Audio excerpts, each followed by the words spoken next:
বাক্য প্রকরণ। দেখো এটা আমাদের কিন্তু কিসে সিলেবাসের অংশ, সিলেবাসে আছে। তো সিলেবাসে বাক্য আছে। আবার একটা জিনিস দেখো, বানান ও বাক্য শুদ্ধি আছে। বলতে গেলে তোমার বাক্যটাই কয়ভাবে আসছে? দুইভাবে আসছে। বাক্য আলাদা করে আছে, আবার কি আছে? বাক্য শুদ্ধি আছে, যে তোমার বাক্য কি কি কারণে ভুল হতে পারে।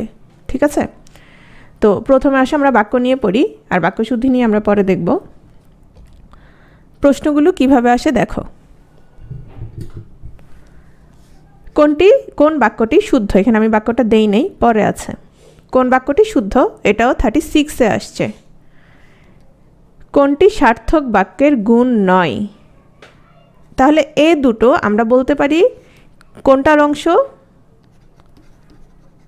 মানে বাক্য শুদ্ধির অংশ, তাই না? এ দুটো। কোনটি সার্থক বাক্যের গুণ নয়? এটা 38-এ আসছে। এবার আমার একটি বিচিত্র অভিজ্ঞতা হলো। এ বাক্য কোন ধরনের? মানে বাক্য থেকেই প্রশ্ন আসছে। বাক্যের কয়টি অংশ থাকে? এটা 42-তে আসছে। ডেকে ডেকে হয়রান হচ্ছি। এ বাক্যে ডেকে ডেকে কোন অর্থ প্রকাশ করছে? বাক্যের প্রশ্নগুলো তাহলে তোমরা আশা করি খেয়াল করেছো। তো আমরা আসলে বাক্য সম্পর্কে বিস্তারিত জানবো। প্রথম যে দুটো প্রশ্ন ছিল 35, মানে কোন বাক্যটি শুদ্ধ, 35 আর 36-এ, সেটা দেখো। পুরস্কার বিতরণী অনুষ্ঠানের পরিবেশ এত অপরিষ্কার। অনেকেই কাহুতে এটা পেয়েছো, তাই না? বাক্যটি নিম্নরেখ পদে মূর্ধন্যস্ব দন্তস্ব ব্যবহারে কোনটা শুদ্ধ কোনটা অশুদ্ধ? মানে একটা শব্দ হচ্ছে পুরস্কার, আরেকটা হচ্ছে অপরিষ্কার।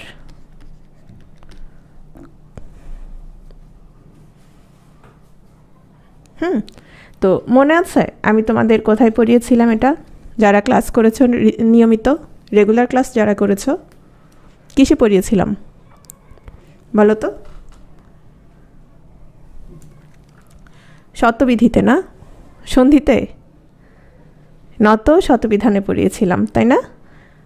হ্যাঁ, কীরকম ছিল ওটা? ছিল তোমার যেখানে তোমার দন্তস্ব বা মূর্ধন্যস্ব আছে, এর আগে তুমি দেখবা কি, মানে অধ্বনি বা আধ্বনি যদি থাকে সেক্ষেত্রে কোনটা হবে? দন্তস্ব হবে। আর যদি অন্য যে কোনো ধ্বনি থাকে সেক্ষেত্রে তোমার কি হবে? মূর্ধন্যস্ব হবে। তাহলে ই আছে, ই যেহেতু আছে, এটা কি হবে? মূর্ধন্যস্ব হবে, মানে অপরিষ্কার। আর পুরস্কার বানানটা ঠিক আছে। আরেকটা দেখো, তার মানে এই বানানটা তাহলে কি নিয়ে সমস্যা এখানে? এ বাক্যটাতে তাহলে কি নিয়ে সমস্যা? বানান নিয়ে। তাহলে আমাদের যে বাক্যগুলো তোমাদের ঠিক করতে দেয়, বা ধরো যে বলা হয় যে নিচের বাক্যটি কেন অশুদ্ধ বা শুদ্ধ বাক্য কোনটি, এক্ষেত্রে তোমার কিছু বিষয় ভুল থাকে। সেটি কি কি? তোমার বানানজনিত ভুল হতে পারে, সন্ধির কারণে হতে পারে, সমাসের কারণে হতে পারে, তারপর বিভিন্ন শব্দের অপপ্রয়োগ হতে পারে। হ্যাঁ, এটা বিভিন্নভাবে হতে পারে। তো এক্ষেত্রে যেটা হয়েছে এটা তোমার বানান সম্পর্কিত। এখানে দেখো, এখানে আবার দুই রকম। নিচের বাক্যটি হবে, কোন বাক্যটি শুদ্ধ? তো সেখানে দেখো, দন্যতা সর্বদা মহত্বের পরিচায়ক নয়। মূলত বাক্যটা একই। তুমি কি খেয়াল করবা? এ দুটো শব্দ খেয়াল করবা, বাকি সব একই। তাহলে এ দুটো শব্দের মধ্যে প্রথমত দেখতে হবে বানানটা ঠিক আছে কিনা। দ্বিতীয়ত দেখতে হবে আমাদের অন্য কোনো ভুল আছে কিনা। যেমন আমি এটা আজকে দেওয়ার একটাই কারণ, গতকাল যারা ক্লাস করেছো তারা খেয়াল করেছো, আমরা যখন তা প্রত্যয় যুক্ত করি বা জ প্রত্যয় যুক্ত করছি তখন কি ধরনের পরিবর্তন আসে, এরকম একটা স্লাইড ছিল, খেয়াল করেছো? মনে আছে কিনা? হ্যাঁ, তোমার যখন তা প্রত্যয় যুক্ত হবে তখন কি হবে না, মানে তাটা যুক্ত হয়ে যাবে, কোনো সমস্যা নাই। কিন্তু তোমার যখন জ প্রত্যয় যুক্ত হবে তখন তোমার আদি স্বরের পরিবর্তন হবে, সেই সাথে আবার কি থাকবে? জফলা থাকবে, তাই না? তো সেখান থেকে আমাদের কি হয়, হয় শব্দটা দিন হয়, অথবা শব্দটা দীনতা হয়, অথবা শব্দটা দৈন্য হয়। কিন্তু কোনোভাবেই কি হবে না? দৈন্যতা কোনোভাবেই হবে না। তো প্রথমে তাহলে আমরা দন্যতা দুটো কেটে দিচ্ছি, ক এবং গ, বাকি দুটো আছে দন্য দন্য। এখন এখানে বানানটা দেখবা, মহত্বের মহত্বের কোনটা শুদ্ধ, তাহলে মহৎ যোগ ত, সেক্ষেত্রে আমাদের বানানটা হচ্ছে এটা শুদ্ধ। বুঝতে পারছো? তাহলে আমাদের যে কোনো সময় বানান বাক্য শুদ্ধির ক্ষেত্রে আমাদের যে বিষয়গুলো দেখতে হবে, এটা আমি তোমাদের এই ক্লাস শেষে আলোচনা করব। মানে আমরা কোন আগে বাক্যটা পড়ে ফেলবো, এরপর আমরা আলোচনা করব মানে বাক্য শুদ্ধির ক্ষেত্রে আমরা কি কি দেখব। ঠিক আছে? আচ্ছা, এটা মনে রাখবা, ভাষার মূল উপকরণ হচ্ছে তোমার বাক্য, বাক্যের মৌলিক উপাদান শব্দ, আর ভাষার মূল উপাদান হচ্ছে ধ্বনি। বাক্যের দুটি অংশ থাকে। নিহাল, তোমার বানান জানতে হবে। ঠিক আছে? বাক্যের দুটি অংশ থাকে, একটা অংশ হচ্ছে উদ্দেশ্য, আরেকটা অংশ হচ্ছে বিধেয়। উদ্দেশ্য কি? এটা তোমার কত সালে আসছে? এটা 42-তে আসছে। শান্তা বিসিএস ক্যাডার বিয়ে করবে। কে বিয়ে করবে? শান্তা। তাহলে এই যে একটা বাক্য বললাম, আমি কাকে উদ্দেশ্য করে বললাম এই কথাটা? কাকে উদ্দেশ্য করে বললাম? শান্তাকে উদ্দেশ্য করে বললাম। ঠিক আছে? তাহলে দেখো,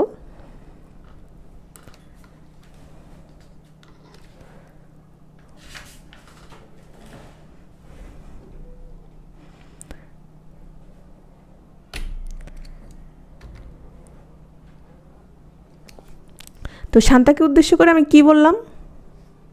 শান্তা কি করবে? বিসিএস ক্যাডার বিয়ে করবে।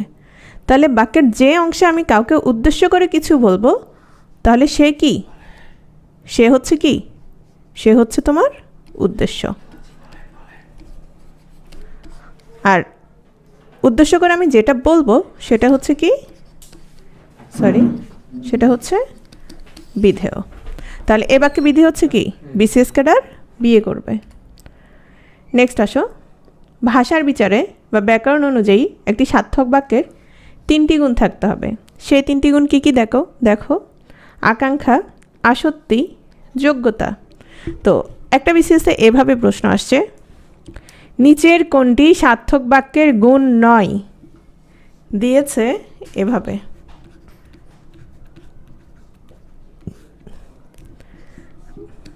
এটা কি লিখলাম আমি? আসক্তি। তো অনেকে যেটা হবে, হ্যাঁ, ওই যে প্রতিপাদিক ওই রকম, ধর হুট করে দেখে কি দিয়ে দিবে, মানে হঠাৎ করে খেয়াল করবে না। তো সেক্ষেত্রে হয়তো এই জিনিসটা খেয়াল করবে না। শব্দটা আসক্তি নয়, শব্দটা হবে কি? শব্দটা হচ্ছে আসক্তি। এক। দ্বিতীয়ত, আকাঙ্ক্ষা বানানে অনেকে খ দিয়ে লিখে, কি হবে? ক্ষিয় দিয়ে হবে। তৃতীয়ত, আকাঙ্ক্ষা যেহেতু তোমার কি শব্দ নয়, সন্ধি সাধিত নয়, এজন্য এটা কি হবে না? অনুস্বার হবে না। গতকাল একটা স্লাইডে পড়িয়েছিলাম। ঠিক আছে? তার মানে ধরো এটা কমন একটা প্রশ্ন যে আমাদের সার্থক বাক্যের 3টা গুণ থাকতে পারে, কিন্তু এটা ধরো সবাই পারে, কিন্তু এটা দিয়েও তোমার একটা নাম্বার কেড়ে নিতে পারে। নিহাল বিধেয় হচ্ছে, ধরো আমি বললাম নিহাল এখন ক্লাস করছে, এখানে আমি তোমাকে উদ্দেশ্য করে বলেছি না, তাহলে নিহাল হচ্ছে উদ্দেশ্য। আর নিহালকে উদ্দেশ্য করে আমি যা বললাম যে নিহাল এখন কি করছে? ক্লাস করছে, এটাই হচ্ছে তোমার বিধেয়। বাকি অংশটা অর্থাৎ তোমাকে উদ্দেশ্য করে আমি যেটা বলবো ওটাই হচ্ছে বিধেয়। ঠিক আছে? তাহলে দেখো, এখান থেকে তোমার প্রশ্নগুলো কিভাবে আসতে পারে বুঝছো? মানে তোমার যে শুধু এই 3টাই আসবে সেটা না, তোমার বানান ভুল দিয়েও কি করতে পারে? বানান ভুল দিয়েও তোমাকে ঝামেলা লাগিয়ে দিতে পারে। নেক্সট আসো, আকাঙ্ক্ষা। আকাঙ্ক্ষা কি? আহমেদ বিসিএস ক্যাডার না হলে তনুর পরিবার বলে আমি কি করলাম? আমি থেমে গেলাম। আবার বললাম, আহমেদ বিসিএস ক্যাডার হলে কি আমাদের মিষ্টি খাওয়াবে, না একলা একলা মিষ্টি খাবে, না বিসিএস ক্যাডার হলে বিয়ে করবে? কি? তার মানে আমাদের যে মূল উদ্দেশ্য, ভাষার যে মূল উদ্দেশ্য, মানে কমিউনিকেট করা, আরেকজনকে বোঝানো, হ্যাঁ, সেটা কিন্তু এখানে হচ্ছে না, তার মানে তোমার কি থেকে যাচ্ছে, তোমার একটা আকাঙ্ক্ষা থেকে যাচ্ছে, তোমার মনোভাব সম্পূর্ণরূপে কি হচ্ছে না, প্রকাশ হচ্ছে না। তাহলে আমরা কি বলবো, যেহেতু এটা সম্পূর্ণরূপে প্রকাশ হচ্ছে না, তো বাক্যের মানে অর্থ পরিষ্কারভাবে বোঝার জন্য এক পদের পর অন্য পদ শোনার যে ইচ্ছা, সেটাই হচ্ছে কি, সেটাই হচ্ছে আকাঙ্ক্ষা। তাহলে দেখো এই বাক্যটা যদি এভাবে হয় যে আহমেদ বিসিএস ক্যাডার না হলে তনুর পরিবার ওকে মেনে নিবে না, তাহলে কি আর কোনো সমস্যা নাই? কি হলো, তার মানে তুমি পুরোটা তোমার যে আকাঙ্ক্ষা সেটা কি হয়েছে, সেটা হচ্ছে নিবৃত হয়েছে, এবং এটা কি হলো, একটি সম্পূর্ণ বাক্য হলো। যেমন আহমেদ বিসিএস ক্যাডার হলে তনুকে আহমেদের পরিবার কি করবে না, মেনে নিবে না। মানে অনেক মেয়ে থাকে না যে তুমি বিসিএস ক্যাডার না হলে আমি তোমারে কি করব না, বিয়ে করব না। তো পোলাটাও কি বলতে পারে যে আমি বিসিএস ক্যাডার হলে তো কি করব না, তোমাকে বিয়ে করব না। বিষয়টা হচ্ছে এটা। যাই হোক, নেক্সট আসো, আপু আছে রাগ বসে পার্কে করে। এখানে কি হয়েছে দেখো তো, কি সমস্যা? এখানে হচ্ছে তোমার প্রতিটা শব্দই ঠিক আছে, বানানো ঠিক আছে, সব কিছুই ঠিক আছে, কিন্তু বাক্যের যে সুশৃঙ্খল যে পদবিন্যাস, মানে একটা পদের পর একটা পদ বসলে যে অর্থটা আসবে, হ্যাঁ, সেটা এখানে নাই। এখানে সুশৃঙ্খল পদবিন্যাসটা নাই, পদগুলো এলোমেলো অবস্থায় আছে। তাহলে আমার কি হবে, আমি যদি বলি আপু রাগ করে পার্কে বসে আছে, তাহলে ওটা ঠিক আছে। তাহলে বাক্যের অর্থসঙ্গতি রক্ষার জন্য সুশৃঙ্খল পদবিন্যাসই হচ্ছে কি, আসত্তি। তাহলে আমাদের হচ্ছে বাক্যের পদগুলোকে কী করতে হবে, সঠিক ক্রমে বিন্যস্ত করতে হবে, যাতে বক্তার মনোভাব কি হয়, সঠিক এবং পরিষ্কার। বানানটা এখানে ভুল আছে, পরিষ্কার করে বোঝানোর কৌশলই হচ্ছে আসত্তি গুণ। যোগ্যতা খেয়াল করো, গরু আকাশে উড়ে।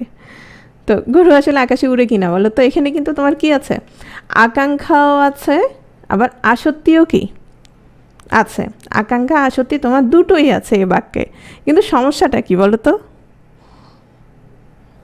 সমস্যাটা হচ্ছে তোমার বাক্যে যে পদগুলো আছে এটার অর্থগত এবং ভাবগত কি নাই, অর্থগত এবং ভাবগত মিল নাই, মানে হচ্ছে যোগ্যতা নাই। এখন আমি যদি বলি তোমার বর্ষার বৃষ্টিতে বন্যা হয় বা প্লাবনের সৃষ্টি হয়, তাহলে ওটা কি তোমার যোগ্যতা আছে কি নাই বলো তো? যোগ্যতা আছে, কিন্তু আমি যদি বলি বর্ষার রোদে প্লাবনের সৃষ্টি হয়, বর্ষার রোদে কি প্লাবনের সৃষ্টি হয়? হয় না। ঠিক একইভাবে গরু আকাশে উড়ে হবে না, কি হবে, পাখি আকাশে উড়ে। তাহলে আমাদের যেটা হতে হবে সেটা হচ্ছে বাক্যের শব্দগুলোর অর্থগত এবং ভাবগত মিলই হচ্ছে কি, যোগ্যতা। এবং একটা সার্থক বাক্যের এই তিনটাই থাকতে হবে। কোন তিনটা? তোমার আকাঙ্ক্ষা, আসক্তি এবং যোগ্যতা। ঝামেলা শেষ। নেক্সট আসো, বাক্যের যোগ্যতার ক্ষেত্রে কিছু বিষয় জড়িত আছে। হ্যাঁ, কি কি সমস্যা হলে বা কোন কোন গুণ থাকলে তুমি বলতে পারবা যে এই বাক্যটা একটা যোগ্য বাক্য, যোগ্যতা সম্পন্ন বাক্য। আবার ধরো কোন কোন গুণ না থাকলে মানে তুমি বলতে পারবা এই বাক্যটার কি নাই, যোগ্যতা নাই বা সে যোগ্যতা হারিয়েছে। তাহলে সেগুলো কি কি দেখো, গুরুচণ্ডালী দোষ, বাহুল্য দোষ, উপমার ভুল প্রয়োগ, রীতিসিদ্ধ অর্থবাচকতা, দুর্বোধ্যতা, বাগধারার শব্দ পরিবর্তন। প্রথমে আসো, ধরো গুরুচণ্ডালী দোষ। গুরুচণ্ডালী দোষ কি? তোমার হচ্ছে তৎসম শব্দের সঙ্গে দেশীয় শব্দের প্রয়োগ, হ্যাঁ, সাধু চরিত্রের মিশ্রণ, এরকম বিষয়গুলো হচ্ছে তোমার গুরুচণ্ডালী দোষ। তো দেখো শব্দ দুটো হচ্ছে গরুর গাড়ি, শবদাহ, মরাপোড়া। গরুর গাড়ি, শবদাহ, মরাপোড়া, এই শব্দগুলো হচ্ছে তোমার কি, শব্দগুলো শুদ্ধ, এই শব্দগুলো শুদ্ধ। এখন তুমি যদি ধরো, আমরা জানি শকট মানে কি বলো তো? শকট হচ্ছে গাড়ি। এখন তুমি গরুর সাথে কি লাগাই দিলা, গরুর শকট, কি হবে? এটা ভুল, গরুর গাড়ি শুদ্ধ। একইভাবে শবদাহ, মরাপোড়া, শবদাহ শুদ্ধ, মরাপোড়া শুদ্ধ। কিন্তু তুমি যদি বলো, আচ্ছা গরু গরু সম্পর্কে বলছি, সমস্যা নেই, শোনো, শবদাহ মরাপোড়া খেয়াল করো।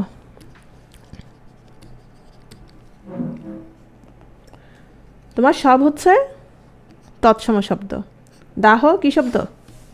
দুটোই কী শব্দ? দুটোই হচ্ছে তোমার তৎসম শব্দ। মরা, পোড়া, দুটোই কী শব্দ? দুটোই হচ্ছে তৎসম শব্দ। তাহলে এটা কি আছে? এটা হচ্ছে তোমার ঠিক আছে। এদিকে গরু এবং গাড়ি দুটোই কী শব্দ? দুটোই হচ্ছে বাংলা বা তদ্ভব শব্দ। ঠিক আছে, এখন আসো। আচ্ছা, আমি এখানে ভুল লিখছি। মরা পোড়া হচ্ছে তোমার, মরা এবং পোড়া এ দুটো হচ্ছে তোমার দেশি শব্দ। ঠিক আছে, ভুলে তৎসম শব্দ লিখে ফেলছি। এক্ষেত্রে আসো, এখন আসো, ভুলটা কি হবে? যদি তুমি গরুর শকট লিখো ভুল হবে। যদি তুমি সব দাহর জায়গায়, যেহেতু সব দাহ দুটোই তৎসম, সব পোড়া লিখলে ভুল হবে। মরা পোড়ার জায়গায় যদি মরা দাহ লিখো ভুল হবে। তাহলে কিভাবে মনে রাখবা? অনেক সময় এভাবে আসে যে নিচের কোনটি ভুল? গরুর গাড়ি, সব দাহ, মরা পোড়া, মরা দাহ। কীভাবে মনে রাখবা শোনো। মরার সাথে কি আছে? ডয় শূন্য র। পোড়ার সাথে কি আছে? ডয় শূন্য র। ঝামেলা শেষ, ঝামেলা শেষ। এটা নিয়ে অনেকে ভুলে যায় যে কোনটা হবে, সব পোড়া, মরা দাহ, সব দাহ। হ্যাঁ, এটা নিয়ে সবাই একটু অনেক সময় ধরো পরীক্ষার হলে মাথা ঠিক থাকে না, তখন ভুলে যায়। তাহলে আমাকে বলো তো, তাহলে এখানে সব পোড়া ভুল না শুদ্ধ? সব পোড়া ভুল। মরা দাহ, মরা দাহ, মরা দাহ ভুল। আমরা কি মনে রাখবো? আমরা দুটো ডয় শূন্যরও একসাথে মনে রাখবো। আর গরুর গাড়ির ক্ষেত্রেও সেম। গরুর গাড়ির ক্ষেত্রেও এই যে র আর ডয় শূন্যর আছে, সমস্যা নেই, কিন্তু কোনোভাবেই শকট হবে না। তাহলে যদি প্রশ্নটা এভাবে আসে, এই তিনটাই দিল, সেই সাথে গরুর শকট দিল, তাহলে কোনটা ভুল হবে? গরুর শকট যেটা, সেটা ভুল হবে। তাহলে গুরিচণ্ডালী দোষেরটা আমরা বুঝলাম। বাহুল্য দোষ। সকল ছাত্রদের ইচ্ছা হলো বিসিএস ক্যাডার হওয়া। দেখো তো কী সমস্যা। আমি এখানে সকল বলেছি, আবার কি বললাম? আবার বলেছি দের। হ্যাঁ, তাহলে কি হবে? ছাত্রদের ইচ্ছা হলো বিসিএস ক্যাডার হওয়া, অথবা সকল ছাত্রের, সকল ছাত্রের ইচ্ছে হলো বিসিএস ক্যাডার হওয়া। ঠিক আছে। দেশের সব আলেমগণই, তাহলে এখানে একবার সব বললাম, আবার এখানে কি বললাম? গণ বলেছি। হ্যাঁ, তাহলে কি হবে? দেশের সব আলেম অথবা দেশের আলেমগণ এ ব্যাপারে আমাদের কি দিয়েছেন? সমর্থন দিয়েছেন। উপমার ভুল প্রয়োগ খেয়াল করো। সেটা হচ্ছে উপমা অলঙ্কার সঠিকভাবে ব্যবহার করতে হবে। এগুলোর প্রয়োগে কোনো ভুল হলে তোমার বাক্যতার কী হবে? যোগ্যতা হারাবে। আমার হৃদয় মন্দিরে আশার বীজ উপ্ত হলো। এখন তুমি যদি ধরো বাজার থেকে করল্লা, করল্লা অনেকের পছন্দ, তাই না? ধরো করল্লার বীজ কিনে আনলা। এখন করল্লার বীজ এটা কিনে এনে তুমি কি মসজিদ বা মন্দিরে দৌড় দিবা? মসজিদ মন্দিরে দৌড় দিবা, নাকি তোমার আশপাশে, বাড়ির আশপাশে কোনো ক্ষেত থাকলে সেখানে দৌড় দিবা? কোথায়? নিশ্চয়ই খেতে। হ্যাঁ, নিশ্চয়ই খেতে যাবা, ইয়াতে যাবা না। ক্ষেত মানে খেতে যাওয়া মানে কোনো কিছু খাইতে যাওয়া, সেটা না। হ্যাঁ, তো এখানে হবে আমার হৃদয় মন্দিরে না হয়ে কি হবে? এটা হচ্ছে ক্ষেত্রে। বুঝা গেছে বিষয়টা?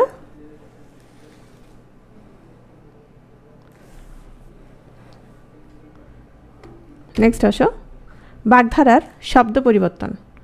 বাগধারার শব্দ পরিবর্তন মানে যেটা আছে বাগধারার ক্ষেত্রে, এক কথায় প্রকাশের ক্ষেত্রে, মানে তুমি তোমার পছন্দ মতো একটা শব্দ চয়ন করলা, সমার্থক শব্দ হবে না। কীরকম হবে না? যেমন ধরো, হ্যাঁ হ্যাঁ, হৃদয় ক্ষেত্রে হবে, হৃদয় মন্দিরে হবে না। ঠিক আছে, কারণ তুমি যদি বীজ যদি বপন করো, কোথায় করবা? মন্দিরে করবা না, মসজিদে করবা না, কোথায় করবা? ক্ষেত্রে করবা নিশ্চয়ই। দেখো, বনে ক্রন্দন বলে কিছু নাই, কি আছে? অরণ্যে রোদন। এই যে অরণ্যে রোদন, এখন তুমি পণ্ডিতি করে এটারে কি বললা? তুমি এটার বানিয়ে দিলা বনে ক্রন্দন। তাহলে এটা কি হবে? এটা তোমার ভুল হবে। এটা যেটা আছে অরণ্যে রোদন মানে নিষ্ফল আবেদন, তোমার অরণ্যে রোদনই ব্যবহার করতে হবে। তারপর ধরো আটটি কলা। 8টি গলা কি? মূলত তোমার বাগধারা হচ্ছে কি? অষ্টরম্ভা। তো অষ্টরম্ভা মানে কি? কে বলতে পারবে? কেউ জানো? রম্ভা মানে তো কলা, হ্যাঁ, রম্ভা মানে কলা, অষ্ট মানে 8, হ্যাঁ, ফাঁকি বা শূন্য, ফাঁকি, কলার কাঁদি না, গলা ধাক্কাও না, ফাঁকি। তাহলে এটার অর্থ হচ্ছে ফাঁকি। এখন তুমি অষ্টরম্ভা না বলে কি বললে? 8টি গলা, হবে না, অষ্টরম্ভাই বলতে হবে। তার মানে বাগধারার শব্দ পরিবর্তন করা যাবে না। দুর্বোধ্যতা, ভাষার যে প্রধান উদ্দেশ্য ওটাই যদি ব্যাহত হয় তাহলে তোমার কথা বলে আর কোনো কি লাভ নাই। অ্যান্ড আজকে আমি ক্লাসটা যদি তোমার চাইনিজ ভাষায় নিতাম একদম শুদ্ধভাবে, তোমাদের কোনো কি লাভ হতো না। মূল বিষয়টাই কি হয়ে যেত? মূল বিষয়টাই হচ্ছে না, মানে আমি তোমাদের কিছু বুঝাতেই পারলাম না, তাহলে আর আমার কথা সুন্দর হয়েও লাভ কি, বা ভাষা ঠিক থেকেও লাভ কি? তো এখানে যেটা বলছে যে অপ্রচলিত কিংবা দুর্বোধ্য শব্দ ব্যবহার করলে বাক্যতার কি হারায়? তোমার যোগ্যতা গুণ হারায়। হ্যাঁ, তোমার ওটা কি হতে পারবে না, মানে তোমার এমন কোনো শব্দ ব্যবহার করতে পারবে না যেটা আরেকজন বুঝতে পারছে না। তাহলে তুমি আমার সাথে প্রপঞ্চ করেছো, এখন তোমার জামাই ঘরে আসছে, তুমি বুঝে গেছো সে আরেকজনের সাথে কি তোমার মানে ডেটিং সেরে আসছে। এখন তুমি আসার পর তুমি খুব সুন্দর করে বলতেছো যে তুমি আমার সাথে প্রপঞ্চ করেছো, হ্যাঁ, অ্যান্ড সে তো কি খুশি হয়ে যাবে, বা যে কী না কি মনে করছে বউ, ওদিকে গার্লফ্রেন্ডও খুশি, এদিকে কি খুশি, বউ খুশি। তার মানে সে আসল শব্দটার কি বুঝলো না, সেই শব্দটার অর্থই বুঝলো না। তোমার আসলে অর্থ বুঝে দিতে হবে, মানে তারা ছাদে নিয়ে যেতে হবে, ছাদে নিয়ে কি করতে হবে? একটা ঠেলা মারতে হবে, তাই না? আচ্ছা, না, এসব করা যাবে না। তো অপ্রচলিত বা দুর্বোধ্য শব্দ ব্যবহার করা যাবে না। তুমি আসার পর ওরে বলতে হবে তুই আমার সাথে কি করছস, তুই আমার সাথে প্রতারণা করছস। তাহলে বুঝবে কি না? তাহলে বুঝবে, তাই না? বুঝাই দিতে হবে, নাহলে আবার প্রেম টেম মনে করবে কোনো কবিতা লিখছে ওরে নিয়ে, তো এটা হবে না। তোমার অপ্রচলিত শব্দ ব্যবহার করা যাবে না। কানমলা দিয়ে যদি ঠিক হইতো আর বললাম না। দেখো, রীতিসিদ্ধ অর্থবাচকতা, মানে রিজওয়ানা, বুঝছো, মানে ও কবিতা শোনাবে, এটা কানমলা মানে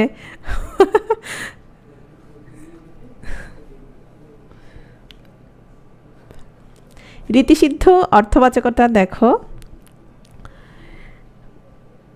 মানে একটা শব্দের অর্থ কি? আমরা রুড়ি শব্দগুলো পড়েছিলাম, মনে আছে? রুড়ি শব্দগুলো পড়েছিলাম যে, তো রুড়ি শব্দগুলো তো কেমন ছিল? যেমন ধর আমরা গবেষণা পড়েছিলাম, হ্যাঁ, তো গবেষণা কোত্থেকে আসছিল? গো যোগ এসোনা থেকে আসছিল। মানে হচ্ছে এটার ব্যুৎপত্তিমূলক অর্থ কি? ব্যুৎপত্তিমূলক অর্থ ছিল তোমার গরু খোঁজা। এখন তুমি যদি এটা একদম না, আমি একদম কি, আমি একবারে বাংলার পণ্ডিত, আমি এটার যে অর্থ আমি সেই অর্থেই ব্যবহার করব। তার মানে তুমি তোমাদের গরু হারাই গেল, তোমার ছোটো বাইরে পাঠিয়ে দিলা, যা গবেষণা করে আই, হবে না। এটা যে অর্থে ব্যবহৃত হয়, মানে ব্যুৎপত্তিমূলক অর্থ যেটাই হোক না কেন, যে অর্থে ব্যবহৃত হয় তোমার সেই অর্থেই এটা কি করতে হবে, সেই অর্থেই তোমার ব্যবহার করতে হবে, ঠিক আছে? তাহলে গবেষণা তোমার কি রিসার্চ অর্থেই ব্যবহার করতে হবে, গরু খোঁজা অর্থে ব্যবহার করলে হবে না। একইভাবে বাধিত, বাধিত মানে কি, মানে কাউরে কি করা, বেঁধে রাখা। বাধিত কোনো কিছু কি করা, বেঁধে রাখা। কিন্তু আমরা বাধাপ্রাপ্ত, কিন্তু আমরা কি অর্থে ব্যবহার করি? আমরা কৃতজ্ঞ বা অনুগত অর্থে ব্যবহার করি। সেক্ষেত্রে আমাদের বাধিত, সেক্ষেত্রে অর্থাৎ কৃতজ্ঞ অর্থেই তোমার ব্যবহার করতে হবে, বা তোমার ধরো অনুগৃহীত অর্থেই ব্যবহার করতে হবে, অনুগত অর্থে, ঠিক আছে?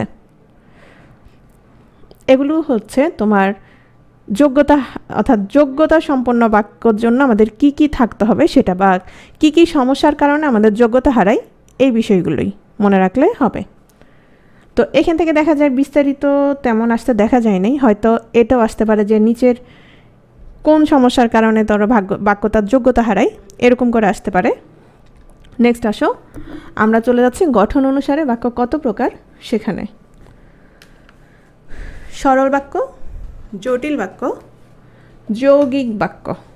একটু খেয়াল করো, এটা তোমাদের তেমন অসুবিধা হবে না। আবার অনেক সময় দেখা যায় এটা তোমার দেয় যে করতে দেয়, মানে চেঞ্জ করতে দেয়, যে কোনটা কি, বা সরল বাক্য থেকে যৌগিক বাক্যে বা জটিল বাক্য থেকে যৌগিক বাক্যে পরিণত করতে দেয়।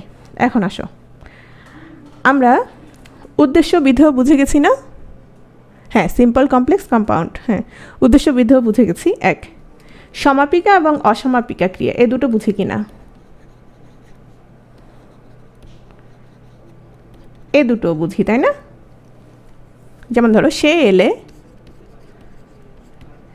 কি মানে শেষ হয় নাই, কিন্তু এটা একটা ক্রিয়া, তাহলে এটা কি ছিল? অসমাপিকা ক্রিয়া। কিন্তু সে এলে আমি খাবো,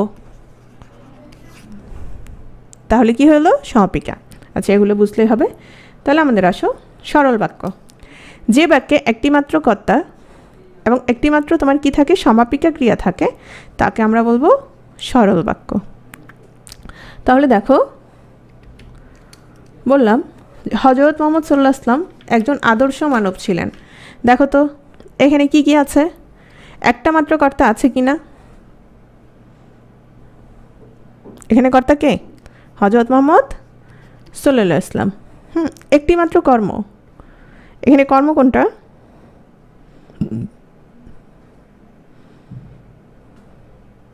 কর্ম নাফিসা, কর্ম আর ক্রিয়া এক না, কর্ম হচ্ছে অবজেক্ট, এটা অনেকবার আমি বলছি। কি ছিলেন, কি ছিলেন, ঠিক আছে, আদর্শ মানব, হ্যাঁ। আর ছিলেনটা হচ্ছে এখানে কি? ছিলেনটা হচ্ছে এখানে ক্রিয়া। তাহলে এটা একটা সরল বাক্য কিনা বলো তো? এটা একটা সরল বাক্য। দ্বিতীয়ত, জ্ঞানী লোক সকলে শ্রদ্ধা পান, তাহলে এটাও কি বাক্য? একটা সরল বাক্য। জ্ঞানী লোক কি পান? শ্রদ্ধা পান, ঠিক আছে। সুশিক্ষিত লোক মাত্রই স্বশিক্ষিত, এটা দেখো এখানে, দেখো তো ক্রিয়া কোনটা? বলছে একটিমাত্র সমাপিকা ক্রিয়া আছে না, সুশিক্ষিত লোক মাত্রই স্বশিক্ষিত। হ্যাঁ, উজ্জ থাকে, আমি ক্রিয়াপদ পড়ানোর সময় বলেছিলাম তোমার ক্রিয়া ছাড়া বাক্য হয় না, কিন্তু কোনো কোনো বাক্যে কি থাকে? কোনো কোনো বাক্যে তোমার উজ্জ থাকে। যেমন সুশিক্ষিত লোক মাত্রই স্বশিক্ষিত কি হবে? স্বশিক্ষিত হয় বা হন কিছু একটা, মানে এটা কি? এটাই এখানে ক্রিয়া। তাহলে আমাদের এখানে তোমার ইয়াটা কি? কর্তাটাকে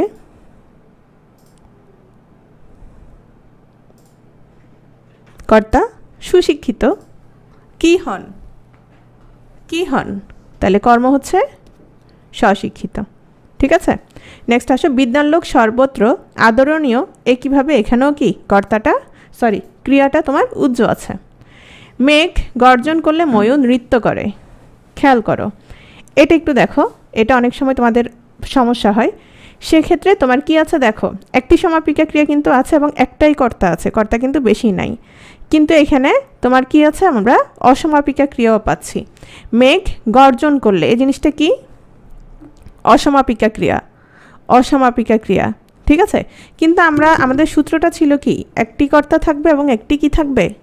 সমাপিকা ক্রিয়া থাকবে, কি থাকবে? হ্যাঁ, সমাপিকা ক্রিয়া থাকবে, ঠিক আছে। তাহলে দেখো তো, মেঘ গর্জন করলে ময়ূর নৃত্য করে। পরীক্ষায় ভালো হলে ভর্তি হওয়ার সম্ভাবনা আছে, তাহলে পরীক্ষায় ভালো হলে ভর্তি, এটাও কি? এটাও সরল বাক্য। জটিল বাক্য আসো, যে বাক্যে একটি প্রধান বাক্যাংশ থাকবে, হ্যাঁ সমাপিকা ক্রিয়া একটাই। জটিল বাক্য দেখো, যে বাক্যে কি থাকবে? একটা প্রধান বাক্যাংশ থাকবে এবং এক বা একাধিক তোমার কি থাকবে? অপ্রধান বাক্যাংশ থাকে, তাকে কি বলবে? মিশ্র বা জটিল ক্রিয়া, জটিল বাক্য বলবে। তাহলে দেখো আমি বলতেছি জটিল ক্রিয়া, খেয়াল করো জটিল বাক্যটা আবার দেখো, একটি প্রধান বাক্যাংশ এবং এক বা একাধিক অপ্রধান বাক্যাংশ। তাহলে প্রথমে আমরা কোন জিনিসটা চিহ্নিত করব? প্রধান বাক্যাংশটা আমরা চিহ্নিত করব, ঠিক আছে। এবং সেটার আন্ডারে কি থাকবে? এক বা একাধিক অপ্রধান বাক্যাংশ থাকবে। যেমন, যে মানুষের সেবা করে সেই শ্রেষ্ঠ মানুষ, এখানে প্রধান কে বলো তো? প্রধান বাক্য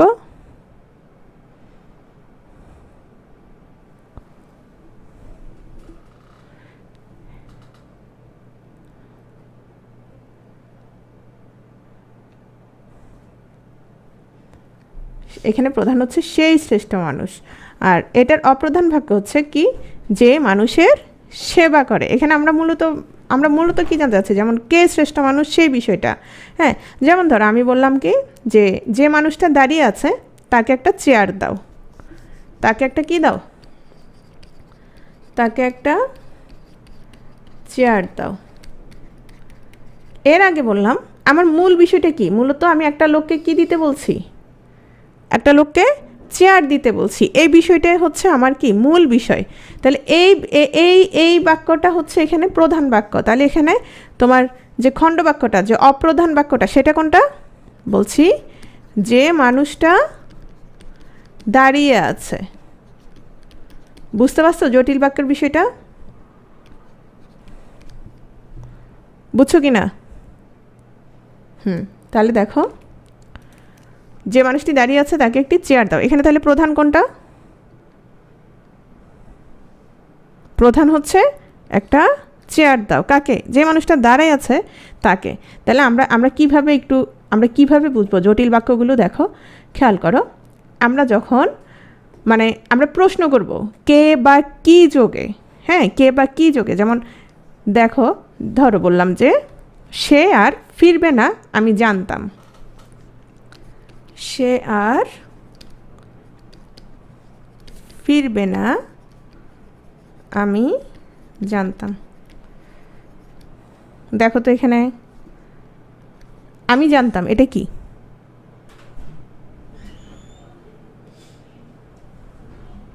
আমি জানতাম, এটা কি এখানে মূল বাক্য না খণ্ড বাক্য বলো তো? আশ্রিত বাক্য কোনটা? এখানে এটা হচ্ছে মূল বাক্য। দেখো তো, আমি যদি প্রশ্ন করি যে আমি কি জানতাম, আমি কি জানতাম, সে আর ফিরবে না। বুঝছো কিনা বিষয়টা?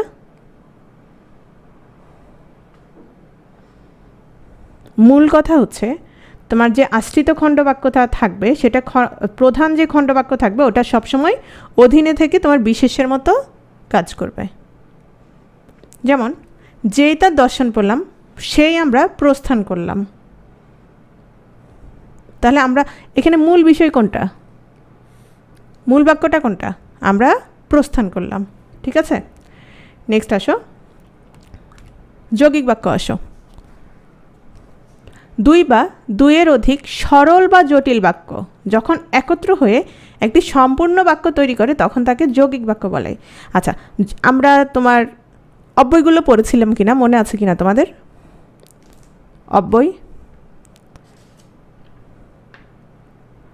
কীরকম অব্যয় পড়েছিলাম? তোমার সংকোচক, বিয়োজক, তারপর হচ্ছে তোমার এই যে অব্যয়গুলো পড়েছিলাম, এই অব্যয়গুলো আমরা ব্যবহারটা কোথায় দেখব? যৌগিক বাক্যে দেখব। তাহলে আসো, যেমন উদয়স্ত পরিশ্রম করব তথাপি অন্যের দ্বারস্থ হব না। খেয়াল করো, এখানে কয়টা সরল বাক্য আছে দেখো তো? কয়টা সরল বাক্য আছে? দুটো সরল বাক্য আছে। কি কি? উদয়স্ত পরিশ্রম করব মানে হচ্ছে একদম সূর্য যখন উদয় হবে সেখান থেকে তুমি কোন পর্যন্ত? অস্ত পর্যন্ত কি করবা? পরিশ্রম করবা। একটা বাক্য হলো কি না? হয়ে গেল। অন্যের দ্বারস্থ হব না, কয়টা হলো? অন্যের দ্বারস্থ হব না। তাহলে এখানে কয়টা সরল বাক্য? দুটো সরল বাক্য। এই দুটো সরল বাক্য কি দিয়ে যুক্ত হলো? কি দিয়ে যুক্ত হলো? তথাপি দিয়ে যুক্ত হলো। বুঝতে পারছো বিষয়টা? তাহলে এটা হচ্ছে তোমার কি? যৌগিক বাক্য। তাহলে যৌগিক বাক্যর ক্ষেত্রে আমরা কি পাবো? আমরা দু বা দুইয়ের অধিক সরল বাক্য পেতে পারি, আবার আমরা কি পেতে পারি? জটিল বাক্য পেতে পারি। ঠিক আছে, যেমন আসো, তাহলে এটা ঠিক আছে কিনা দেখো তো জটিল বাক্য হিসেবে। বিপদ এবং দুঃখ একই সাথে আসে বা একই সঙ্গে আসে, দেখো তো যৌগিক বাক্য কিনা, ঠিক আছে কিনা? হাবা না বলো।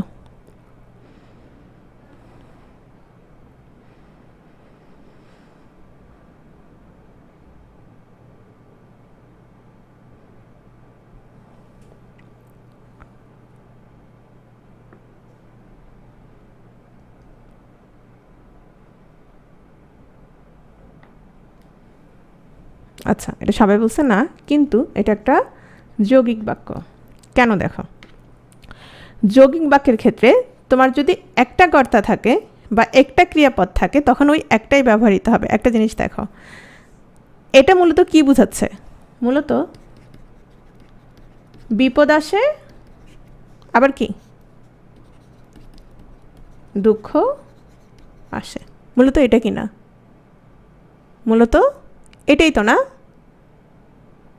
মূলত এটাই। এবং এটাই যেহেতু ক্রিয়া একই কিনা দেখো তো, ক্রিয়া একই। তাহলে যদি একই ক্রিয়াপদ থাকে দুটো বাক্যের, হ্যাঁ, তখন কি হবে?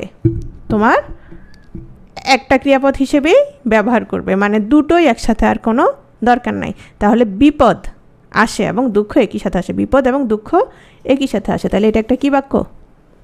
এটা একটা যৌগিক বাক্য। বুঝতে পারছো বিষয়টা? এখন আসো, বললাম লোকটি সৎ, তাই সকলে তাকে সম্মান করেন। কি হবে বাক্যটা? যৌগিক বাক্য কিনা? যৌগিক। কেন? লোকটি সৎ, ঝামেলা শেষ, একটা বাক্য। সকলে তাকে সম্মান করেন। ঠিক আছে, নেক্সট আসো। সত্যি কথা বলিনি, তাই বিপদে পড়েছি। জটিল না যৌগিক?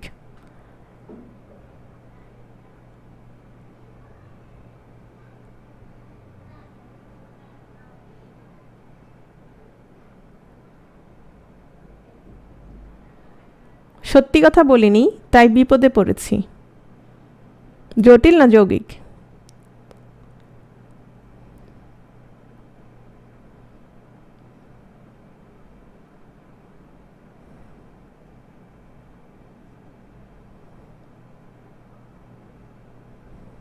শোধ দিচ্ছি, অপেক্ষা করো। সত্যি কথা বলিনি তাই বিপদে, এটা যৌগিক বাক্য, এটা কোনোভাবেই জটিল বাক্য না। কেন? দেখো, সত্যি কথা বলিনি শেষ কিনা? একটা বাক্য, একটা বাক্য শেষ। তুমি যে এতক্ষণ দেখেছ জটিল বাক্যে যদি তোর ডাক শুনে কেউ না আসে, কোনো বাক্য, একটা বাক্য কি শেষ হলো?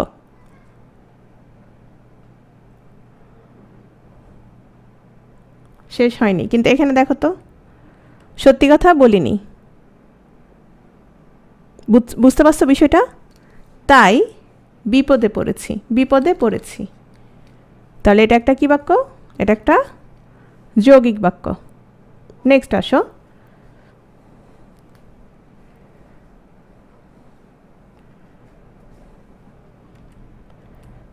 তার বয়স বেড়েছে কিন্তু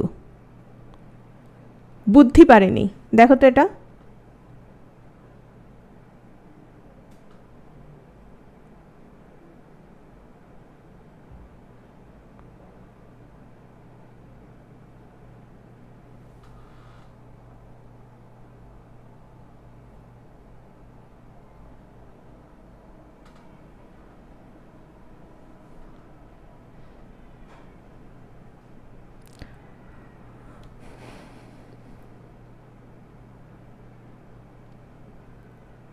এটা হচ্ছে যৌগিক। নেক্সট আসো। করো অথবা মরো, এটা কি হবে? এটাও যৌগিক। এসো অথবা যাও, কি হবে? এটাও যৌগিক। দেখো কিংবা শোনো, এটা কি হবে? এটাও যৌগিক। এবার একটা শোনো, তোমরা এতক্ষণ ধরে যেটা বলছো, ও এবং, ও হচ্ছে যে রহিম ও করিম, এতক্ষণ যেটা বলছো রহিম ও করিম, এ ও দিয়ে মূলত তুমি দুটো পদের সংযোগ করবা। কি করবা? কি করবা? ও দিয়ে কি করবা? দুটো পদের সংযোগ ঘটাবা। রহিম ও করিম, রহিম এবং করিম দুজনেই কি বলো তো? নাম না, বিশেষ্য না? দুটো পদের সংযোগ ঘটাবা। আর এবং দিয়ে তুমি কি করবা? এবং দিয়ে বাক্যের সংযোগ ঘটাবা। আমার কথাটা বুঝছো? তাহলে যে বিপদ এবং দুঃখ একই সঙ্গে আসে, আর ওটা কি একই হলো?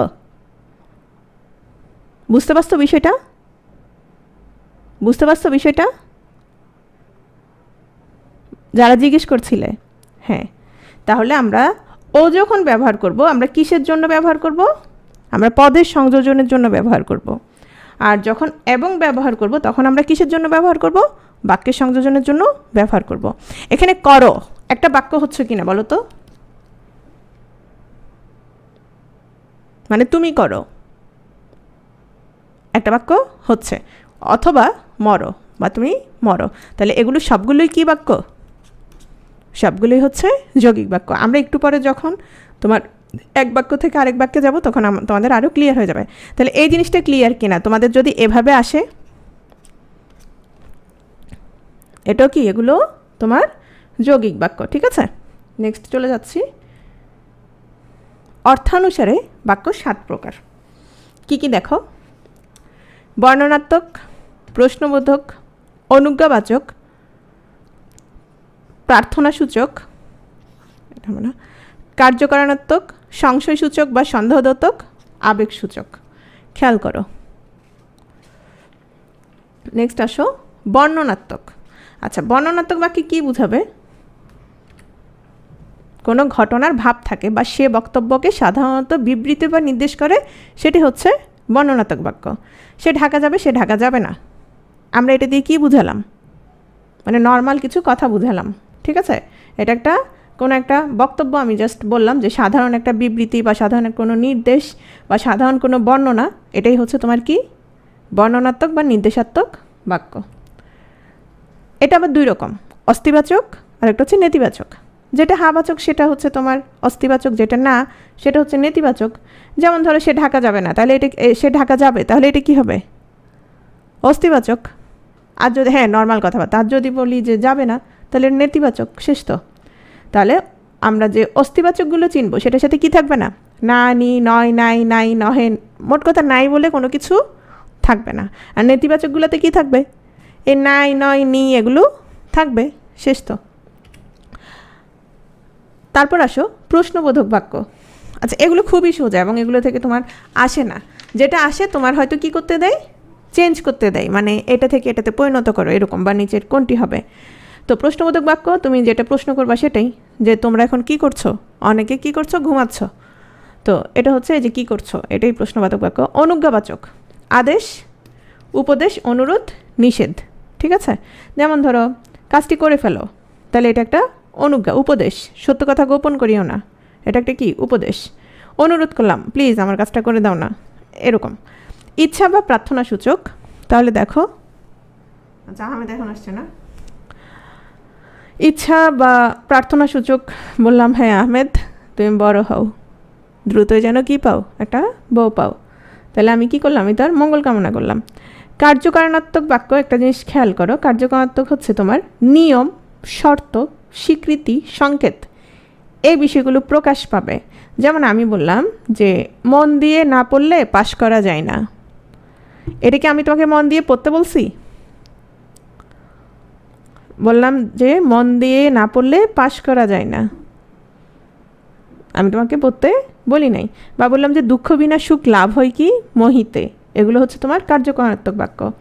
সংশয়সূচক মানে তো বুঝো, মানে হচ্ছে মনে হয় আজকে বৃষ্টি আসতে পারে, বৃষ্টি আসবে মনে হচ্ছে, বা বৃষ্টি আসবে না মনে হচ্ছে। তাহলে এটাতে কি? এটা তোমার হচ্ছে একটা সংশয় বুঝাচ্ছে তোমার বাক্যটা দ্বারা। বা এই কাজটা করছস, বা উনি কাজটা করেছে, তা আমি বললাম মনে হয় কাজটা করছে, এটাই হচ্ছে কি? সংশয়। আবেগ তো বুঝো, মানে খুব সুন্দর একটা মেয়ে দেখলা, বাহ কি সুন্দর, হ্যাঁ। তারপর ঘৃণা বা বিরক্তি, ছি তুমি এত নীচ, তুমি আমার সাথে কি করেছো? প্রপঞ্চ করেছো, হবে প্রপঞ্চ? হবে না।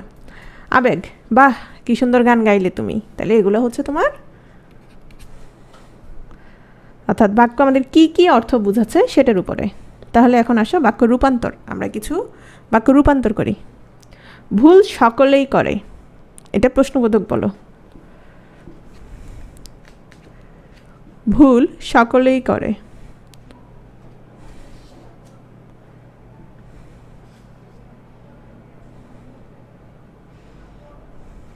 কি হবে?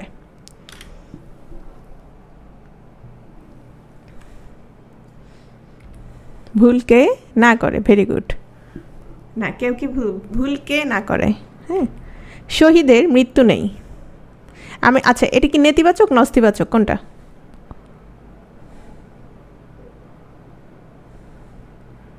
এটা নেতিবাচক আছে, তাহলে আমরা এটাকে অস্তিবাচক করব। কি হবে? আমরা বললাম শহীদের কি নেই? মৃত্যু নেই। কিভাবে বলতে পারি আমরা? হ্যাঁ, খুব সহজ। আমরা বললাম শহীদেরা অমর। ধনীরা প্রায়ই কৃপণ হয়। এটা কি বাক্য আছে বলো তো? সরল, জটিল, যৌগিক?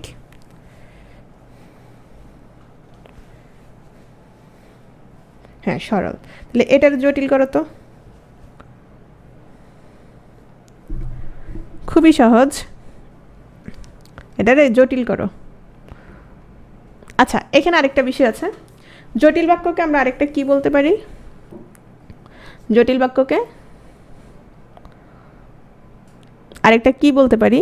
মিশ্র। হ্যাঁ, এখন আসো, এই মিশ্র শব্দটা সুনীতি কুমার ব্যবহার করেছিলেন, কিন্তু অনেকের মতে মিশ্র মানে কি বলো তো? মিশ্র মানে মূলত জটিল না, কোনটা হবে?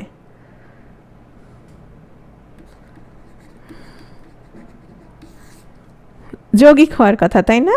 হ্যাঁ, তো মিশ্র সাধারণত ব্যবহার করা হয় না, কিন্তু তোমাদের জটিল মানে যদি থাকে যে মিশ্র বাক্য পরিণত করো, তবে অবশ্যই সেটা কি হবে? সেটা জটিল হবে, না হলে জটিল মানে জটিল। বুঝছো? এখন যেহেতু জটিল আর মিশ্র একই জানি আমরা, ওটা ওভাবেই কি ব্যবহার করতে হবে। তো ধনীরা প্রায় কৃপণ হয়, এটা হচ্ছে যারা ধনী তারা প্রায়ই কি হয়? তারা প্রায়ই কৃপণ হয়। তাহলে যারা ধনী কোনো বাক্য হলো? তাহলে এটা কিসের? এটা আমাদের কি বাক্য? আশ্রিত খণ্ড বাক্য, অর্থাৎ মূল বাক্যের আশ্রিত খণ্ড বাক্য। তোমার সব জিনিসই দামি। নেতিবাচক বলো।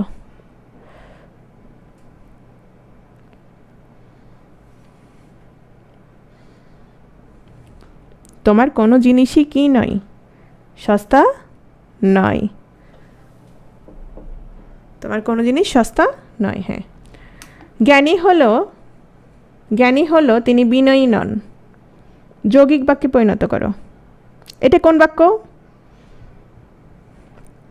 এটা কোন বাক্য আছে?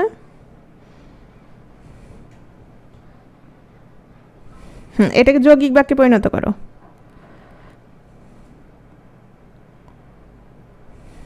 তিনি জ্ঞানী কিন্তু বিনয়ী নন। Very good. যে ভিক্ষা চায় তাকে দান করো।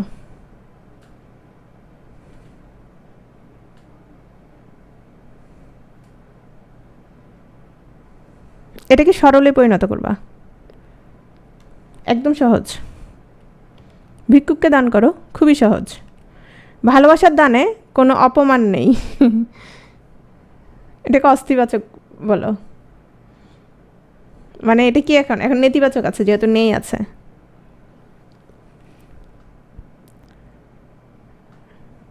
ভালোবাসার দানে কোনো অপমান নেই।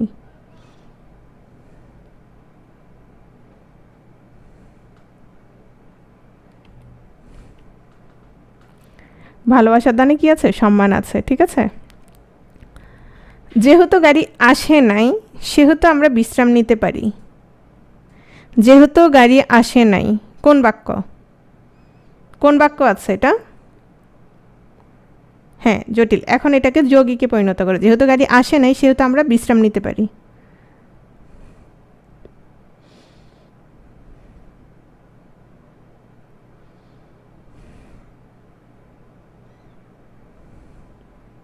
Very good. প্রত্যয় যেটা বলছে এটাই, গাড়ি আসে নাই। হ্যাঁ, মানে আমরা এটাকে কি বললাম?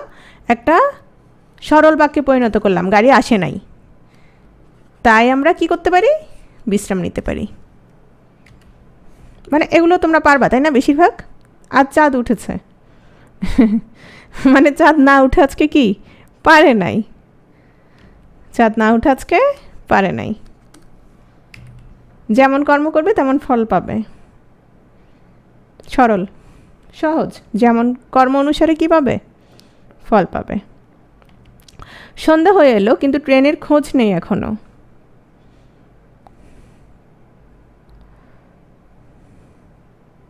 জটিল বাক্য।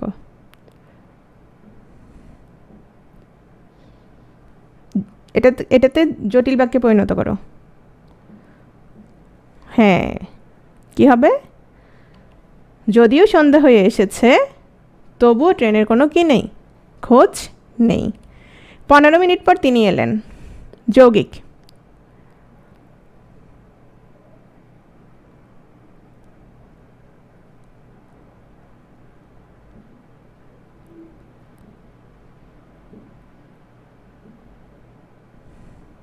ভেরি গুড নাফিসা, তিনি এলেন কিন্তু 15 মিনিট পরে, তাহলে তিনি এলেন একটা সরল বাক্য। কখন? 15 মিনিট পরে। পুকুর পাড়ে এখন, আচ্ছা আচ্ছা এটা একসাথে হয়ে আসছে, এটা চলে আসছে। পুকুর পাড়ে এখন কেউ নেই। কে যেন র এবং ডয় শূন্য র এর ইয়ের কথা বলছিল, দেখো এখানেও পুকুর পাড়ে ডয় শূন্য র, মানে শুধুমাত্র পরিধান অর্থে কী হবে? র হবে। পুকুর পাড়ে এখন কেউ নেই, অস্তিবাচক হচ্ছে পুকুর পাড়ে এখন সবাই অনুপস্থিত। কোথাও কি তিনি আছেন? নেতিবাচক।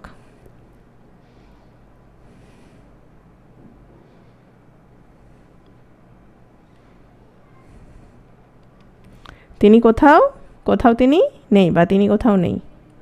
শেষ। এখন আসো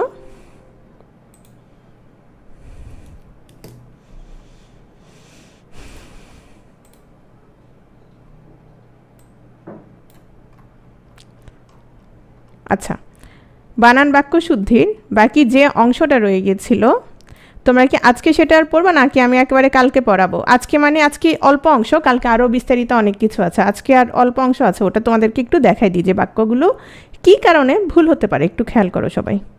এই যে আমরা বাক্য পড়লাম, হ্যাঁ, তাহলে বাক্যের অপপ্রয়োগ বা বাক্য শুদ্ধিটা যে কি কি ভুল হতে পারে, কেমন ভুল হতে পারে খেয়াল করো।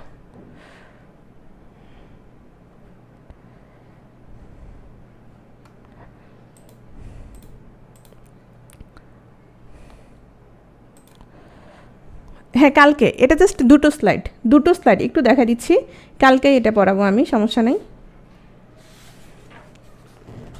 সবাই একটু খেয়াল করো। এই যে আমরা এতক্ষণ বাক্য পড়লাম, এই বাক্যগুলো কি কি কারণে ভুল হবে? প্রথমত বানানজনিত ভুল হতে পারে, এটা আমরা একটু আগে একদম প্রথমে দেখেছি। কীরকম বানান ভুল? যেমন আমি বললাম যে স্বাস্থ্য সকল সুখের মূল, কিন্তু আমি স্বাস্থ্য বানানটা এভাবে লিখলাম, হলো কি না? স্বাস্থ্য বানানটা হলো কি না? স্বাস্থ্য বানানটা হয় নাই। কি থাকবে সাথে? জফলা থাকবে, গেল। তাহলে বানানজনিত কারণে আমাদের বাক্যের ভুল হতে পারে। এক, সন্ধিজনিত কারণে ভুল হতে পারে। কীরকম সন্ধিজনিত কারণে? শব্দটা তোমার হচ্ছে অতি যোগ অন্ত, কি হয়? অতি যোগ অন্ত কি হলো? অত্যন্ত। এখন আমি লিখলাম কি? অত্যন্ত মন খারাপ, অত্যন্ত গুরুত্বপূর্ণ, তাহলে কি হবে? সন্ধিজনিত কারণে ভুল হবে। নেক্সট, সমাসজনিত কারণে বললাম, একটা বাক্য দিলাম, আকণ্ঠ পর্যন্ত ভোজনে স্বাস্থ্যহানি ঘটে। আকণ্ঠ পর্যন্ত, দেখো তো, আকণ্ঠ পর্যন্ত ভোজনে স্বাস্থ্যহানি ঘটে, কি ভুল এখানে? আচ্ছা, আমরা অব্যয়ীভাব সমাস পড়েছি কিনা মনে আছে? যেমন আপাদমস্তক, আ দিয়ে কি বুঝিয়েছিল? আ দিয়ে পর্যন্ত, মানে পা থেকে মাথা পর্যন্ত। তাহলে আ কণ্ঠ মানে কি? একেবারে কি কণ্ঠ পর্যন্ত। তাহলে এখানে এই পর্যন্তটা কি হবে না। বুঝতে পারছো কীভাবে সমাসজনিত ভুল হতে পারে? এভাবে হতে পারে। তারপর তোমাদেরকে একটা কথা বলছিলাম যে সমাসের পদগুলো তোমাদের কিভাবে বসবে? একসাথে বসবে। তারপর ধরো কিছু সমাস ছিল তোমার অলুক সমাসগুলো, অলুক সমাসে কি ছিল? কি ছিল? তোমার বিভক্তি ছিল। ধরো সেরকম বিভক্তি থাকলো না, বা অন্যভাবে যেমন দেশ ও বিদেশ এভাবে লিখলো, হবে কি? হবে দেশে বিদেশে। ঠিক আছে, এই ধরনের ভুল হতে পারে। শব্দের অপপ্রয়োগ বা ভুল প্রয়োগ, যেমন দেখো কোনো একটা, যেমন ধরো যে কোনো শব্দ, ওটা তোমার কি হতে পারে? তোমার ধরো ভুল প্রয়োগ হতে পারে, ওই শব্দটা ধরো ওখানে ব্যবহার হবে না। যেমন ধরো বিশেষ্য বিশেষণের ভুল হতে পারে, এরকম অনেক কিছুই তোমার কোনো একটা শব্দের অপপ্রয়োগ ঘটতে পারে। এখন কি কি অপপ্রয়োগ সেটা আমরা কালকে পড়ব, কেমন কেমন অপপ্রয়োগ হতে পারে শব্দগুলোর। শব্দের বাহুল্য প্রয়োগ, আচ্ছা এটা আমরা একটু আগে পড়েছি না বাক্যের ক্ষেত্রে? দেশের সব আলেমগণ বা সকল ছাত্রদের, হ্যাঁ সব ছাত্রদের, তাহলে এটা বাহুল্য প্রয়োগ, ঠিক আছে। সাধুচলিতের মিশ্রণজনিত ভুল, এটাও পড়েছি কি না? সাধুচলিত কিংবা ধরো গুরুচণ্ডালী যেটা পড়েছিলাম, তৎসমের সাথে দেশি, দেশির সাথে তৎসম বা বাংলার সাথে, যেমন আমাকে বলো এটা শুদ্ধ কি না? এটা শুদ্ধ কি না? এটা শুদ্ধ না। বিরাম চিহ্নের ভুল, হ্যাঁ আমরা অনেকেই দেখা যাচ্ছে বিরাম চিহ্নের সঠিক ব্যবহারটা জানি না, সেক্ষেত্রে আমাদের কোনটা হবে? আমাদের বিরাম চিহ্নের কি হতে পারে? ভুল হতে পারে, ঠিক আছে। লিঙ্গজনিত ভুল, লিঙ্গজনিত ভুল কালকে একটা উদাহরণ দিয়েছিলাম, বাকি উদাহরণগুলো কালকে দিব। যেমন আসমা অস্থিরা শব্দটা এরকম ছিল, আসমা অস্থিরা। তারপর হচ্ছে যেমন ধরো পাগলি, পাগলি নাফিসা, নাফিসা রাগ করিও না, হ্যাঁ পাগলি নাফিসা কি হবে? তোমাদেরকে বলেছিলাম বিশেষণের কি হবে না? বিশেষণের স্ত্রীলিঙ্গ হবে না। মানে ধরো ভালো ছেলে এজন্য কি হবে না? ভালি মেয়ে হবে না, বা খারাপ ছেলে এজন্য কি খারাপই মেয়ে হবে না। বুঝতে পারো নাই? মানে বিশেষণ আমরা লিঙ্গান্তর করবো না, তাহলে পাগলি নাফিসা হবে না, কি হবে? পাগল নাফিসা বা নাফিসা পাগল, নাফিসা পাগলি হবে না, ঠিক আছে।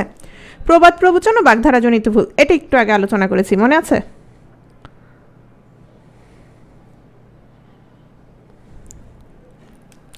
প্রত্যয়জনিত ভুল, ধরো ওই যে ধরো যেটা একটু আগে দিন দিনতা, হ্যাঁ, বা ধরো তোমার প্রত্যয় যুক্ত হয়েছে কিন্তু তুমি কি যোগ করলা না? আদিস্বরের কি ঘটলো না? আদিস্বরের বৃদ্ধি ঘটলো না, সেক্ষেত্রে শব্দটা তোমার কি হবে? ভুল হবে। আবার ধরো কোনো একটা জায়গায় তোমার তা প্রত্যয়টার দরকার নাই, কিন্তু তুমি কি করলা?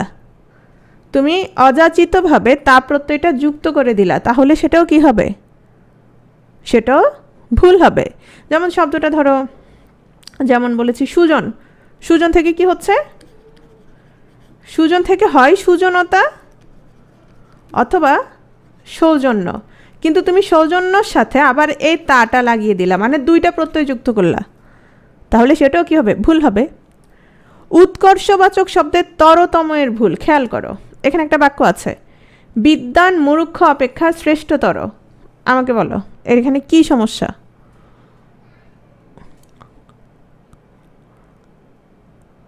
না, ইষ্টর এখানে আসে নাই।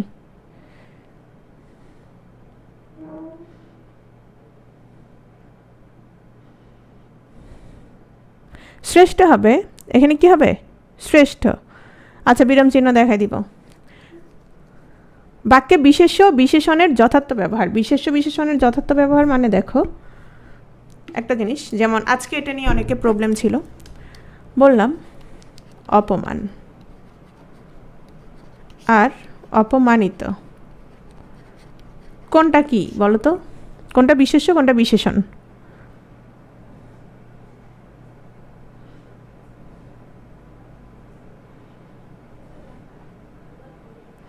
অপমান হচ্ছে বিশেষ্য, আর অপমানিত কি?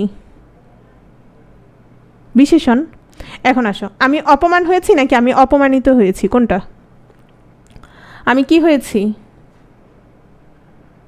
আমি অপমানিত হয়েছি। বুঝতে পারছো বিষয়টা? আর এই যে তরতম, যেমন আমি বললাম কনিষ্ঠতর ছেলে, কনিষ্ঠতর হবে কি হবে? শুধু শুধু কনিষ্ঠ হবে, শুধু কি হবে? কনিষ্ঠ হবে। বুঝতে পারছো? তম হবে না, শুধু কি হবে? কনিষ্ঠ হবে। কনিষ্ঠ মানেই তো কি? কনিষ্ঠ মানেই হচ্ছে ছোট। তাহলে যেমন আহমেদ জিজ্ঞেস করেছে তোমার কি নিয়ে, আচ্ছা যেমন শব্দদ্বিত্ব অপপ্রয়োগ, মানে একই শব্দ তোমার কয়বার হচ্ছে? দুইবার হচ্ছে, এগুলো কালকে আলোচনা করব। তারপর আরেকটা বিষয় আহমেদ বলেছে বিরাম চিহ্নের বিষয়টা, এখন আমি বললাম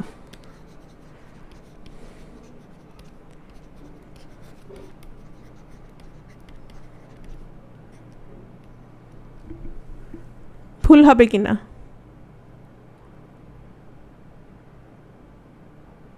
ভুল হবে না। এখানে কি হবে? প্রশ্নবোধক চিহ্ন হবে। তো এরকম বিরাম চিহ্ন দেখালে এটা নাই, বিরাম চিহ্ন অনেকগুলো আছে এবং ওইগুলোর কি জানতে হবে? তোমার ব্যবহারটা জানতে হবে।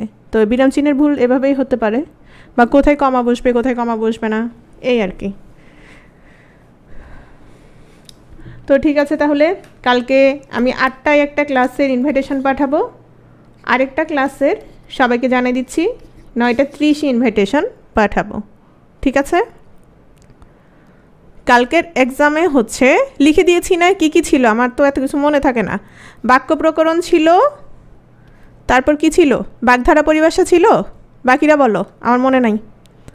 বাক্য প্রকরণ তো অবশ্যই থাকবে, যেহেতু আজকে বাক্য পড়িয়েছি, বাক্য যেহেতু পড়িয়েছি। আর কি থাকবে?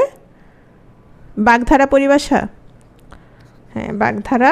পোস্টটা দেখে নিও, গ্রুপে পোস্ট আছে, বাগধারা পরিভাষা। আর 8টা বাজে একটা ক্লাস, 9টা বাজে একটা ক্লাস।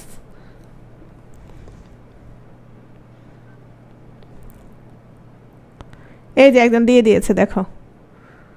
কালকের পরীক্ষা হচ্ছে তোমার বাক্য প্রকরণ, বাগধারা পরিভাষা। হ্যাঁ, কালকের পরীক্ষা দেওয়ার পর তোমাদের আর পরীক্ষা নাই। তোমাদের একটা কথা বলে দেই, যারা ওপেন বুক এক্সাম কি সেটা বুঝতে পারছো না তাদেরকে বলি, আমি 20টা, তোমাদের যেরকম তোমরা গুগল ফর্মে সাবমিট করো না পরীক্ষার প্রশ্নগুলো, গুগল ফর্মে দাও না? হ্যাঁ, এরকম 20-21টা আছে, 21টা মনে হয় আছে, ধরলাম 20টা গুগল ফর্ম তোমাদেরকে দিয়ে দেওয়া হবে টপিক অনুযায়ী। হ্যাঁ, এই 20টা গুগল ফর্ম 100% সঠিক না হওয়া পর্যন্ত তুমি কি করতে থাকবা? বই খুলে, তারপর গুগল থেকে অনেক সময় ভুল হয়, মানে তুমি সঠিকটা জানতে হবে। 100% সঠিক না হওয়া পর্যন্ত তুমি কি করতে থাকবা? পরীক্ষা দিতে থাকবা। বুঝছো বিষয়টা? এবং ওপেন বুক এক্সাম দেওয়ার পরে 25 তারিখ, আমি ভাবছিলাম একবার 24 তারিখ নিব, 24 তারিখ নিচ্ছি না, 25 তারিখ রাত 8টায় 100 নম্বরে তোমাদের একটা বাংলা ব্যাকরণ ফাইনাল হবে। হ্যাঁ, খবর হয়ে যাবে, কিন্তু একটা জিনিস মনে রাখো, মানে ওগুলো তোমার আর ভুল হবে না কখনো। মানে ওপেন বুক এক্সাম যারা দেয়, হ্যাঁ, আর ভুল হয় না। মানে বই দেখে দেখে তোমার মূল বিষয়টাও জানা হয়ে যায়।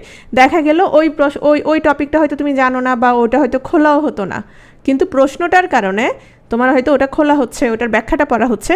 ওপেন বুক এক্সাম কিন্তু অনেক কষ্ট আছে, এটা মনে রাখবা। হ্যাঁ, এবং ওপেন বুক এক্সামের জন্য তোমার যদি পরিশ্রম করো তাহলে এটার ফল পাবা, যে এটাতে কোনো ভুল নেই। আর আমি আছি সারাক্ষণ, মানে ওপেন বুক এক্সাম যখন দিবা, মানে যে কোনো প্রশ্ন যে কোনো মুহূর্তে তুমি মেসেঞ্জার গ্রুপ অথবা আমাদের যে পিটিও কমিউনিটি আছে ওখানে অবশ্যই দিবা। ঠিক আছে? এই 2-3 দিন যেহেতু আমার ক্লাস টাসও নাই, সার্বক্ষণিক তোমাদের সেবায় নিয়োজিত থাকবো, কোনো সমস্যা নাই। ঠিক আছে? আর এর মধ্যে কতটি প্রশ্ন? 20টার মধ্যে ধরো কোথাও 70-80টা আছে, কোথাও 50টা আছে। হ্যাঁ সাইফুল বলো। এটা খুব ইফেক্টিভ। আমাদের 42-তে 43-তে আমরা প্রতিবার ওপেন বুক এক্সাম নিয়েছি, তবে বাংলা আর নেওয়া হয় নাই, সাধারণ জ্ঞান নেওয়া হয়েছিল, তারপরে ইংলিশ, এগুলো নেওয়া হয়েছিল।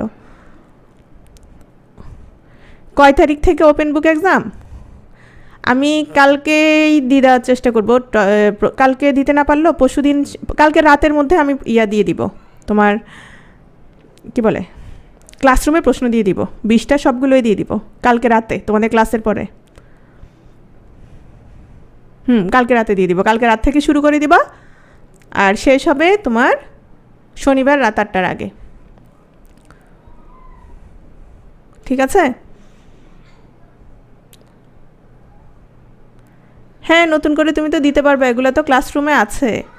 আর ডেলি পরীক্ষারগুলোই তোমার সাইফুল, ডেলি পরীক্ষারগুলোই তোমার সব ওপেন বুকে চলে আসবে, মানে যে ফর্মগুলো দিব ওখানে চলে আসবে প্রশ্নগুলো। 20টাতে কয়টা কোশ্চেন থাকতে পারে? তুমি গড়ে যদি 70টা করে ধরো, 70টা করে যদি ধরো, তাও তো 1400টা থাকবে।